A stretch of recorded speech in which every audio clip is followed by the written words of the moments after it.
साथियों, welcome. State bank of India ने probationary अफसर के लिए वैकेंसीज निकाल दी हैं 1600 और साथ में बैकलॉग भी है। तो इसके लिए हम डिटेल अभी डिस्कस करेंगे। इसमें आपको जो सारी डिटेल दिखा रहे हैं, online registration including editing modification of application by candidates 22/9/2022 से लेके 12 अक्टूबर 2022 तक है। और वही जो डेट है वो पेमेंट ऑफ एप्लीकेशन की है। इसमें अलग से डेट नहीं होती है स्टेट बैंक ऑफ इंडिया में, ये नोट कर लीजिए। और download of preliminary examination call letter first और सेकंड वीक ऑफ दिसंबर और ऑनवर्ड होंगे। और ऑनलाइन जो प्री एग्ज़ाम होना है आपका वो 17, 18, 19, 20 दिसंबर 2022 को होगा। तो ये डेट भी नोट कर लीजिए, डेटें दे दी हैं उन्होंने। और जो प्री का रिज़ल्ट डिक्लेयर होगा वो दिसंबर 2022 या जनवरी 2023 में हो जाएगा। और एक चीज़ नोट कर लेना कि स्टेट बैंक ऑफ इंडिया की ये डेटें फ़िक्स होती हैं, इसमें वो कोई चेंज नहीं करते। तो इसलिए बी केयरफुल और अपनी तैयारी शुरू कर दीजिए और फॉर्म भर दीजिए फटाफट। डाउनलोड जो मेन एग्ज़ाम होगा उसका जनवरी 2023 या फरवरी 2023 में होगा। इसके अलावा जो ऑनलाइन मेन एग्ज़ाम होगा जनवरी 2023 और फरवरी 2023 में होगा। और जो फाइनल रिज़ल्ट मेन का होगा वो 2023 फरवरी में डिक्लेयर हो जाएगा। उसके बाद कॉल लेटर जो थर्ड फेज़ के हैं वो भी फरवरी 2023 में आ जाएंगे। और साइकोमेट्रिक टेस्ट जो है वो फरवरी या मार्च 2023 में होगा।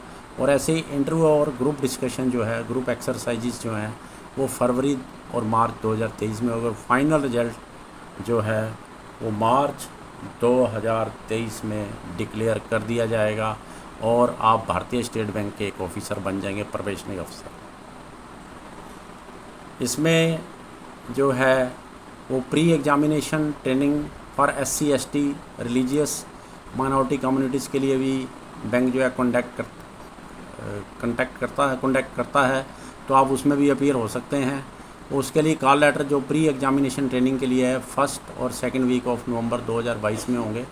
और जो टेस्ट होगा इसका प्री एग्जामिनेशन जो ट्रेनिंग है वो जो आपका प्री टेस्ट होना है उससे पहले ये करा दिए जाएंगे नवंबर या दिसंबर 2022 में। तो अब हम आते हैं नीचे वैकेंसीज़ की तरफ। इस साल जो वैकेंसीज़ हैं वो पिछले साल के मुकाबलों में कम आई हैं। पिछले कई सालों से जो वैकेंसीज़ थी वो 2000 या 2000 से ऊपर आ रही थी, परंतु इस साल 1600 दी हैं। और 73 जो वैकेंसीज बैकलॉग है पर SC ST और OBC का वो भी साथ में फिलअप किया जाएगा। तो उसके लिए आप अपनी तैयारी रखिए और ये बहुत ही अच्छा मौका आप लोगों को मिलने जा रहा है। एजुकेशनल क्वालिफ़िकेशन के लिए graduation in any discipline from recognise university और उसके इक्विवेलेंट जो है वो मांगा गया है। और जो बच्चे प्रोविजनली इसमें अपीयर हो सकते हैं जो फाइनल ईयर में हैं या सेमेस्टर जो चल रहे हैं, परंतु उसकी कंडीशन है कि 31/12/2022 तक उनके पास ग्रेजुएशन का पासिंग का प्रूफ होना चाहिए। और जो बच्चे IDD में कर रहे हैं इंटीग्रेटेड ड्यूल डिग्री, उनको भी 31/12/2022 तक अपना प्रूफ देना पड़ेगा कि उन्होंने ग्रेजुएशन कंप्लीट कर ली हुई है। इसके अलावा बैंक ने एक और बड़ी अच्छी बात इस बार क्लियर कर दी है कि जो अदर ग्रेजुएट हैं जैसे कि मेडिकल ग्रेजुएट हैं, डॉक्टर हैं, इंजीनियरिंग में है, चार्टर्ड अकाउंटेंट, पोस्ट अकाउंटेंट हैं, वो भी इसके लिए एलिजिबल हैं, वो भी अप्लाई कर सकते हैं। तो आगे हम और डिटेल देखते हैं।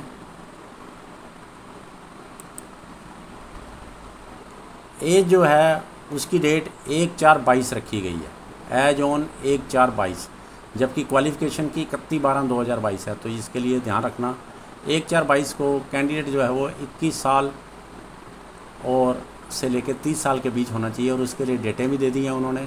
Candidate must have been born no later than the 1 April 2001 and not earlier than 2 April 1992 both day inclusive. और जो रिलैक्सेशन इन एज है वो एज पर गवर्नमेंट इंस्ट्रक्शन ये सारा दिखाया हुआ है, तो इसको भी आप नोट कर सकते हैं। इसके बाद जो सिलेक्शन प्रोसीजर है वो 3 फेज़ में है।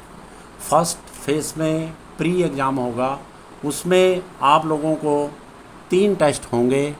इंग्लिश लैंग्वेज जो 30 क्वेश्चन होंगे उसमें, और उसके लिए 20 मिनट दिए जाएंगे, 20 मिनट। और क्वांटिटेटिव एप्टीट्यूड में 35 क्वेश्चन होंगे और 20 मिनट। और रीजनिंग एबिलिटी के लिए 35 क्वेश्चन और 20 मिनट। टोटल 100 मार्क्स का होगा और 1 घंटे का ये पेपर होगा। तो इसमें आप लोगों को जो टाइम दिया जाएगा वो जो इसमें हर 20 अलग अलग से दिया जाएगा, इकट्ठा 1 घंटे नहीं दिए जाएंगे। और इसके बेस पे ही जो है नेक्स्ट आप लोगों की जो है सिलेक्शन होगी फॉर सेकंड फेस। और इसमें एक और बिल्कुल क्लियर उन्होंने कर दिया, there will be no sectional cut off. इनमें सेक्शनल कट ऑफ नहीं होगी, टोटल आप लोगों को मार्क्स के बेस पे ही आगे एडमिशन मिलेगी सेकेंड फेस में आप लोग पेपर दे सकेंगे। मान लो किसी के एक विषय में इंग्लिश या क्वांटिटेटिव या रीजनिंग में मान लो उसका 1 नंबर है, बाकी में उसके पूरे हैं और वो टोटल मार्क्स में मेरिट में आ रहा है तो तब भी उसको कॉल कर लिया जाएगा। तो सेक्शनल कट ऑफ नहीं है, ये ध्यान रखना, ये बहुत फ़ायदा है। कई कैंडिडेट्स का कई विषय में थोड़ी कमज़ोर होते हैं तो वो भी इसमें आ सकते हैं। और 10 टाइम्स ऑफ द वैकेंसीज जो हैं वो आगे नेक्स्ट फेज़ 2 के लिए कॉल किए जाएंगी। जैसे इस साल की जो 1600 वैकेंसी हैं तो इसका मतलब अप्रोक्सीमेट 16,000 कैंडिडेट होंगे, मोर देन 16,000 हो सकते हैं। अगर लास्ट जो नंबर कट ऑफ का आया उस पर 1 से ज़्यादा कैंडिडेट है तो उनको भी कॉल किया जाता है। तो फेज़ 2 के लिए 16,000 कैंडिडेट्स हैं, तो उसके हिसाब से आप अपनी लोग तैयारी कर लीजिए। उसके बाद जो है मेन का है जो एग्ज़ाम होगा, उसके लिए आप लोगों का डिटेल बता दें। उसमें 200 नंबर मार्क्स का टेस्ट होगा ऑब्जेक्टिव टाइप का, और डिस्क्रिप्टिव टाइप जो है वो 50 मार्क्स का होगा। तो उसकी डिटेल भी आपको दिखा देते हैं क्या क्या उसमें पेपर में आना है। तो ऑब्जेक्टिव टाइप जो 200 नंबर का होगा पहला, उसमें reasoning and computer aptitude 40 question होंगे और 50 मार्क्स होंगे और 50 मिनट दिए जाएंगे।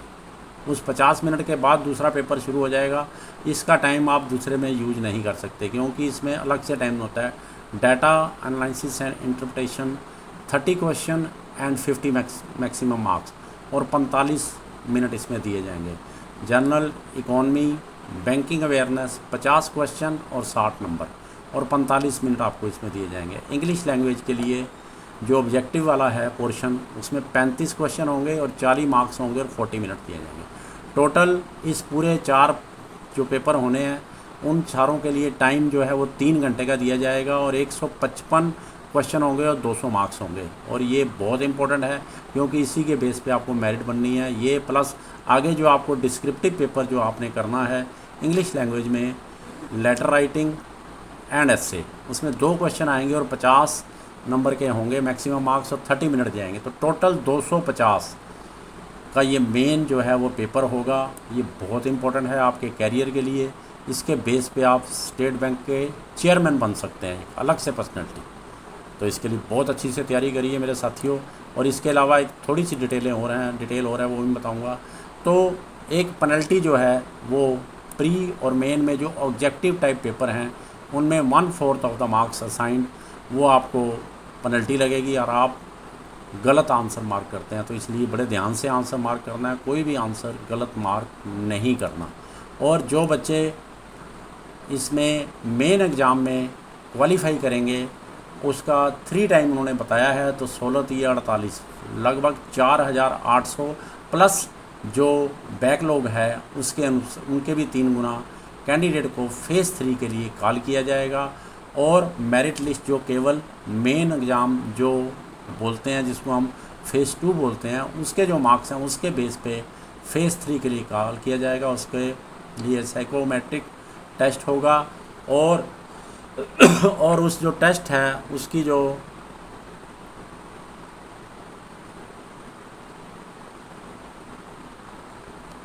उसमें स्ट्रक्चर जो होगा, ग्रुप एक्सरसाइज 20 मार्क्स की होगी, ग्रुप एक्सरसाइज 20 मार्क्स की होगी और इंटरव्यू 30 मार्क्स की होगी।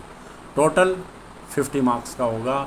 और ये दोनों जो मेन एग्ज़ाम है फेज़ 2 और फेज़ 3, इनको ऐड करके आगे फाइनल मेरिट होगी, उसके बेस पे सिलेक्शन होगी। और उसमें कितनी वेटेज दी गई है मैं आपको दिखा देता हूँ। जो फेज़ 2 है उसको 75% की वेटेज है, 75 मार्क्स के इंक्लूडिंग किया जाएगा या 75% आप करते हैं, क्योंकि इन सारे जो 300 हैं इनको 100 में कन्वर्ट कर दिया जाएगा 100 में। और जो मेन एग्ज़ाम आपका है उसको 75 में कन्वर्ट किया जाएगा, 75% उसको इम्पोर्टेंस है।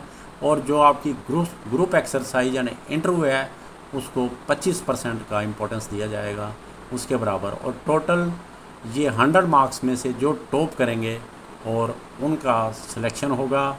और final result pre exam, main exam और फाइनल रिज़ल्ट जो है वो बैंक की वेबसाइट पे आएगा। तो मेरी बेस्ट विशेस आप लोगों के। और एग्ज़ामिनेशन फ़ीस जो है वो 750 रुपया देनी पड़ेगी जो जनरल EWS OBC कैंडिडेट हैं। बाकी SC ST स्टूल ट्राइब जो हैं PWBD कैंडिडेट के लिए नील फीस रखी गई है। इसके अलावा मैं आपको जो सैलरी मिलनी है जिसका लिए आप लोग अप्लाई कर रहे हैं, जो आपको इसमें उसका जो पे स्केल है वो आपको 36,000 से लेके 63,400 तक है। परंतु स्टेट बैंक ऑफ इंडिया जो है 4 एडवांस इंक्रीमेंट देता है। प्रेजेंटली जो स्टार्टिंग है 41,960 रुपया बेसिक पे होगी।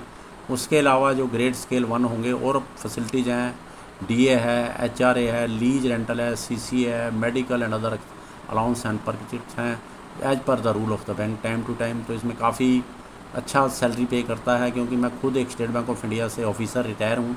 तो पैसे की तरफ से बहुत अच्छी सैलरी है, बहुत अच्छी फैसिलिटीज़ हैं, इज्जत है, सब कुछ है और मेहनत है।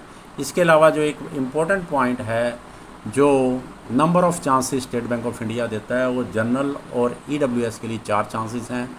बाकी जो जनरल EWS PWBD हैं या OBC हैं या OBC PWBD हैं उनके लिए 7 चांसेस हैं।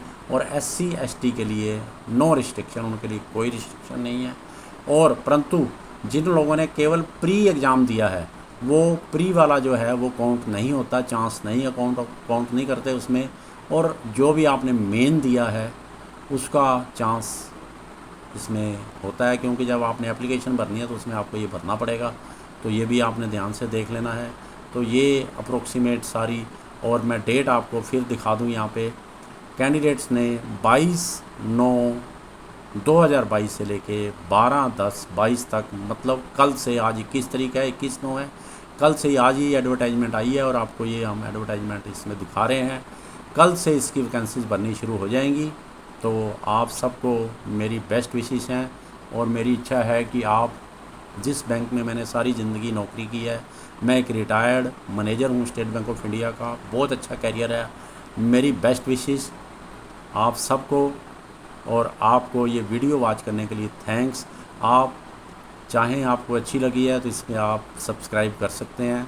इसके साथ ही जो नीडी पर्सन हैं जिन्होंने ये अप्लाई करना है, जो एलिजिबल हैं, या और भी जो इंस्टीट्यूट्स हैं, ग्रुप हैं जहाँ पर कैस्ट कैंडिडेट हैं जिन्होंने ये अप्लाई करना है, वहाँ पर शेयर ज़रूर कर देना। आपका धन्यवाद। Thank you to all of you for watching this video. Thanks.